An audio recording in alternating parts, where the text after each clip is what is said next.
له ولسمشر اشرف غني سره د حمدالله محب په مشرۍ د امنیت شورا د قومندانانو درغلي رسوا شوه. درنو لیدونکو ستړي مشئ. د ولسمشر اشرف غني ورور حشمت غني وایي د ولسواکۍ د پرځېدو پر مهال د حمدالله محب په مشرۍ امنیت شورا سرحدي قومندانانو ته ټلیفونونه کول چې طالبانو ته تسلیم شي.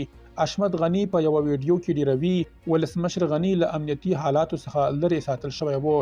په یو ویډیو کې حشمت غني د ولسواکۍ د ملي امنیت شورا د سلاکار حمدالله محب، د چارو ادارې مشر محمود فضلي او د ولسمشر دفتر مشر شاکر کارګر نومونه اخیستي دي. حشمت غني یادونه کوي چې دغو کسانو اشرف غني له حالاتو څخه ناخبره ساتلی وو. د ډیروي د افغانستان د سقوط پر مهال دغو چارواکو د امریکا له ځانګړي استازي زلمی خلیلزاد سره اړیکې درلودې او د هغه وخت د امنیت شورا دفتر لخوا سرحدي قومندانانو او ولسوالانو ته ټلیفونونه کېدل چې طالبانو ته تسلیم شي. حشمت غني وایي که تاسو له قومندانانو او ولسوالانو پوښتنه وکړئ چا ورته ټلیفونونه کول، خو همدې امنیت شورا ورته ټلیفونونه کول چې طالبانو ته تسلیم شي. د اشرف غني ورور وایي چې پر دغو دریو ځوانانو ولسمشر غني باور وکړ خو دوی ټاټوبی خرڅ کړ.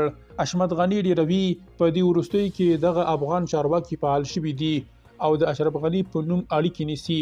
حشمت غني دا په ډاګه نه کړه چې له کومې ډلې او یا هم کوم هیواد سره د ولسمشر اشرف غني په نوم اړیکې نیول شوي دي.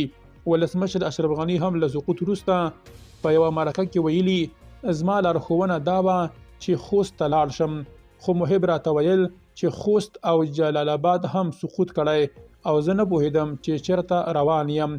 د ولسمشر اشرف غني ورور حشمت غني له ویډیو څخه 8 ګړۍ تیریږي خو تر دې دمه حمدالله محب، محمود فضلي او شاکر کارګر کوم غبرګون نه دی ښودلی.